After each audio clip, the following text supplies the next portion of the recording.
अपराधी नहीं ठहरा सकते हैं जब तक उस व्यक्ति के द्वारा उस समय किया गया कार्य अपराध की श्रेणी में नहीं आता है। जैसे मान लेते हैं कि आज कितना तारीख है? 8 फरवरी है ना। 8 फरवरी 2022 है और 8 फरवरी 2022 को विष्णु पांडे को तमाचा मारना अपराध की श्रेणी में नहीं है। कितना देर थप्पड़ मार दिया 3-4 गोरा। अगर ये अपराध के श्रेणी में नहीं है तो हम रोशन को अपराधी नहीं ठहरा सकते। मतलब जिस समय रोशन के द्वारा वो कार्य किया गया उस समय वो कार्य अपराध की श्रेणी में नहीं आता था। तब तक दोषी नहीं ठहरा सकते हैं जब तक कि उस व्यक्ति के द्वारा उस समय किया गया कार्य अपराध की श्रेणी में नहीं आता था। किसी व्यक्ति को किसी अपराध के लिए एक बार से अधिक अभियोजित या दंडित नहीं किया जाएगा।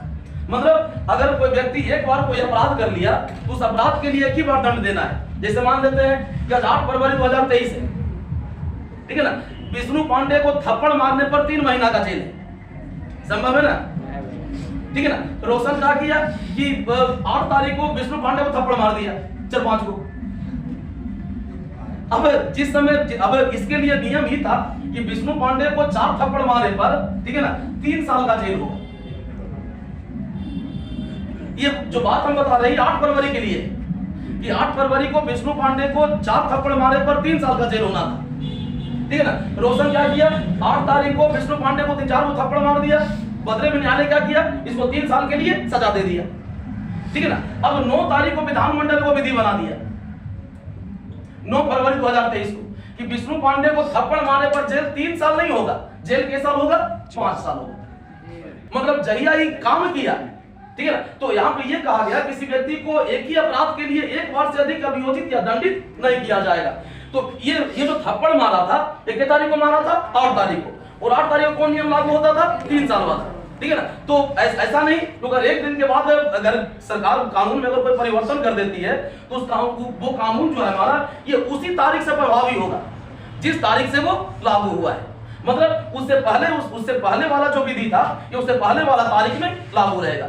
मतलब इसको वैसा नहीं कर सकते उसके बाद कि भाई अब इस थप्पड़ मारना है इसको 5 साल का जेल होगा तो इसको भी 5 साल का जेल होना चाहिए। इसके लिए जो नियम लागू होगा ये 3 साल वाला ही होगा।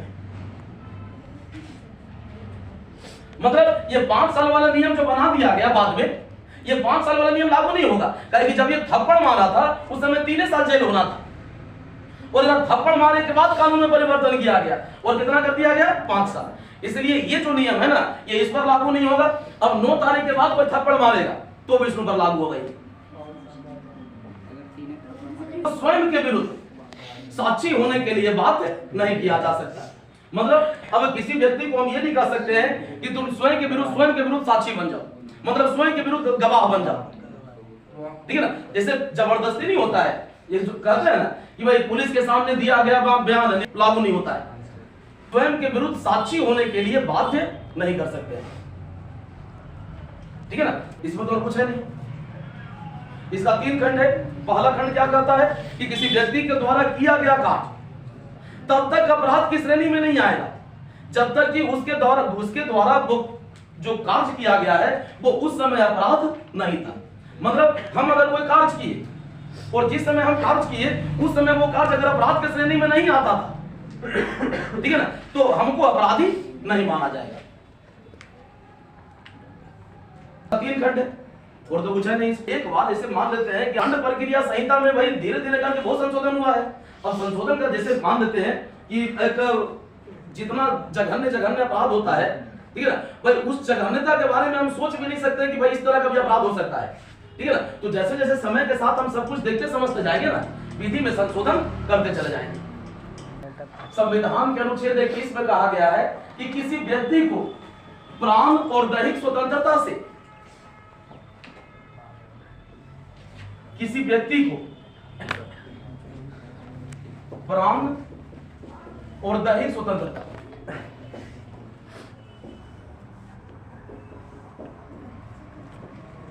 विधि की स्थापित प्रक्रिया के अनुसार ही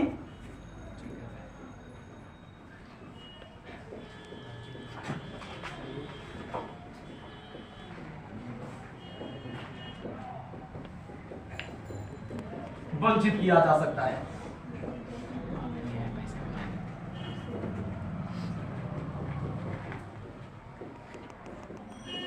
अन्यथा नहीं। समझ में आ रहा है? प्राण और दैहिक स्वतंत्रता कहने का मतलब होता है किसी व्यक्ति को मृत्यु दंड देना, मतलब प्राण और शरीर से मुक्त कर देना, मतलब प्राण को शरीर से मुक्त कर देना। तो प्राण को शरीर से मुक्त कब करेंगे? मृत्यु दंड में ही ना, ठीक है ना। यहाँ पे आपके संविधान के अनुच्छेद 21 में जो शब्द कहा गया है वो शब्द क्या है कि किसी व्यक्ति को प्राण और दैहिक स्वतंत्रता से विधि की स्थापित प्रक्रिया के अनुसार ही वंचित किया जाएगा, अन्यथा नहीं। मतलब यहाँ एक शब्द आ रहा है विधि की स्थापित प्रक्रिया, ठीक है ना। अगर हम अमेरिकी संविधान से भारतीय संविधान का तुलना करते हैं, ठीक है ना, तो हमारे संविधान में जो शब्द का प्रयोग हुआ है वो शब्द क्या है? विधि की स्थापित प्रक्रिया। और इसी के रिस्पेक्ट में अमेरिकी संविधान में जो शब्द का प्रयोग हुआ है वो है विधि की सम्यक प्रक्रिया। क्या है? विधि की सम्यक प्रक्रिया।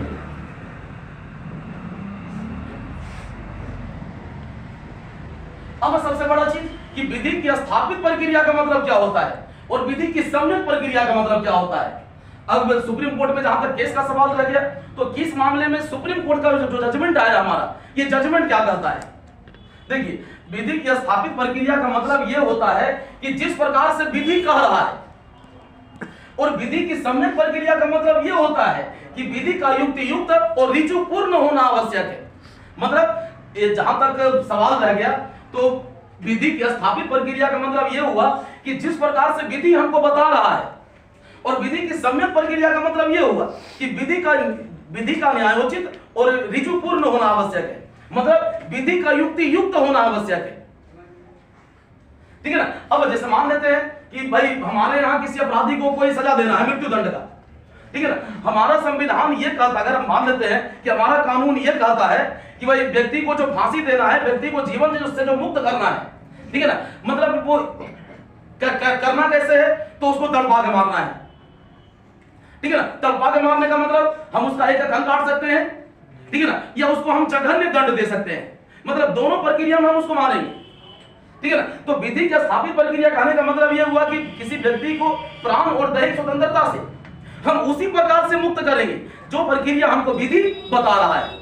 और विधि की सम्यक प्रक्रिया का मतलब यह होगा कि विधि का न्यायपूर्ण या ऋजु पूर्ण होना आवश्यक है, या विधि का युक्ति युक्त होना आवश्यक है।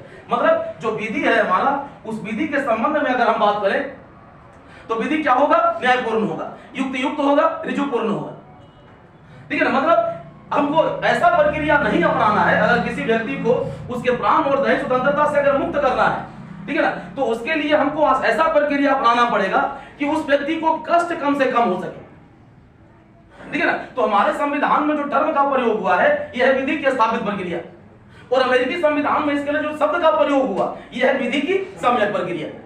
आज भी अगर हम भारत के संविधान का बात करें तो आज भी हमारे संविधान में यही शब्द लिखा हुआ है। लेकिन 1978 सुप्रीम कोर्ट में केस आया, मेनका गांधी बनाम भारत संघ। इस मेनका गांधी बनाम भारत संघ मामले में सुप्रीम कोर्ट स्पष्ट कर देता है कि यहाँ विधि की स्थापित प्रक्रिया का मतलब है विधि की सम्यक प्रक्रिया।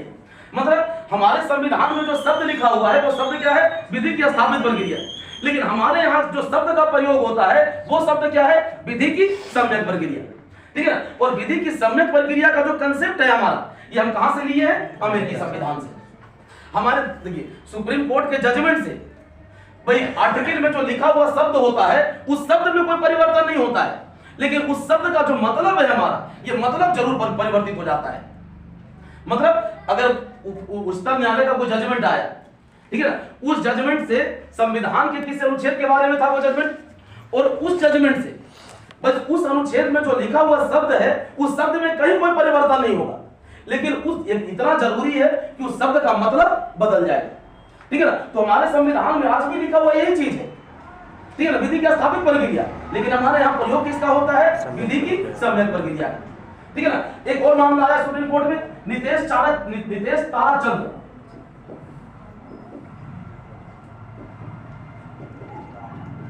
बनाम भारत संघ,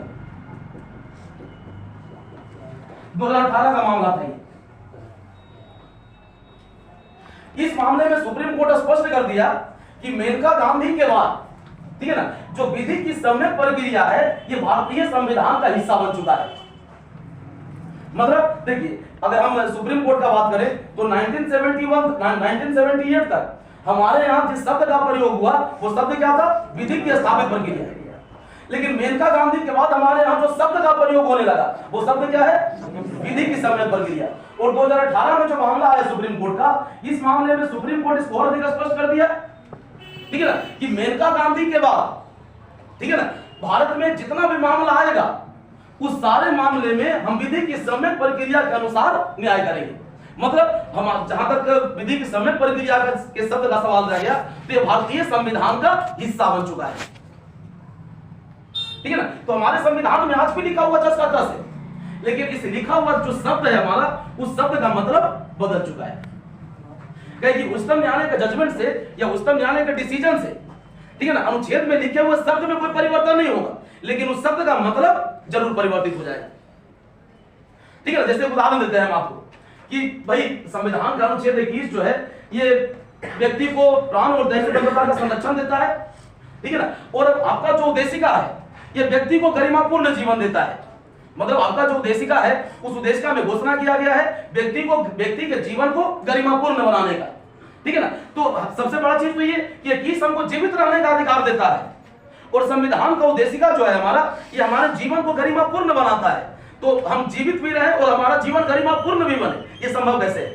जैसे उदाहरण देते हैं हम आपको, एक जानवर जो कि 24 घंटे खूंटा से बंधा हुआ है, जीवित तो वो भी है, क्या हम उसके जीवन को गरिमापूर्ण कर सकते हैं? क्या नहीं कर सकते हैं, ठीक है ना। तो हमारा जीवन गरिमापूर्ण बनेगा, ठीक है ना, जब बाकी अधिकार भी हमको प्रदान किया जाएगा। और इस दोनों का जो एनालिसिस हुआ है सुप्रीम कोर्ट के द्वारा, दोनों का जो विश्लेषण हुआ सुप्रीम कोर्ट के द्वारा, गरिमापूर्ण जीवन का और संविधान के अनुच्छेद 21 का, ठीक है ना। तो हर वो चीज जो आपके जीवन को गरिमापूर्ण बनाता है वो आज आपका मूल अधिकार बन चुका है। जैसे विदेश यात्रा का अधिकार हमारा मूल अधिकार है। संविधान में कहीं नहीं लिखा गया है कि विदेश यात्रा हमारा मूल अधिकार होगा, लेकिन विदेश यात्रा का अधिकार हमारा मूल अधिकार है। गरीबी के विरुद्ध अधिकार हमारा मूल अधिकार है, संविधान में कहीं नहीं लिखा गया इसके बारे में, ठीक है ना। भोजन का अधिकार हमारा मूल अधिकार है, संविधान में कहीं नहीं लिखा गया इसके बारे में। स्वच्छ पर्यावरण का अधिकार हमारा मूल अधिकार है, संविधान में कहीं नहीं पूछा इसके बारे में। लेकिन फिर भी सुप्रीम कोर्ट दोनों का जो विश्लेषण किया, उस विश्लेषण में हर वो चीज को या हर उस तथ्य को जो हमारे जीवन को गरिमापूर्ण बनाएगा, आज वो हमारा मूल अधिकार बन चुका है, ठीक है ना। तो ध्यान रखिएगा कि आपके संविधान में जो शब्द का प्रयोग हुआ है वो शब्द क्या है? विधि की स्थापित प्रक्रिया। लेकिन आज के डेट में इस शब्द का मतलब क्या है? विधि की सम्यक प्रक्रिया, ठीक है ना। और एक सवाल पूछेगा प्रीलिम्स में भी आपसे कि भारत के संविधान में विधि की सम्यक प्रक्रिया किस मामले में शामिल की गई? याद रखिएगा, मेनका गांधी बना भारत से। कब का मामला है ये? 1978, ठीक है ना। और इसको स्पष्ट कर दिया गया नितेश ताराचंद्र शाह के मामले में। कब का मामला है ये? 2018 किया गया कि 1978 के बाद या मेनका गांधी के बाद विधि की सम्यक प्रक्रिया भारतीय संविधान का हिस्सा बन चुका है। किसी कौन केस किसी लिए जाता अलग अलग कारण से, लेकिन किसी केस में होता क्या है? विधि या संविधान का व्याख्या होता है। उच्चतम न्यायालय में आइएगा तो समझ में आएगा ये। तो ये हुआ कि जिस प्रकार से विधि कह रहा है, और विधि की सम्यक प्रक्रिया का मतलब हुआ कि विधि का न्यायपूर्ण और ऋजुपूर्ण होना आवश्यक है। ऋजुपूर्ण मतलब विधि का युक्ति युक्त होना आवश्यक है, ठीक है ना। और जहां तक विधि का सवाल रह गया तो उस विधि में नैसर्गिक न्याय के सिद्धांत का पालन हुआ है। आज हर वो अधिकार हमारा मूल अधिकार बन चुका है।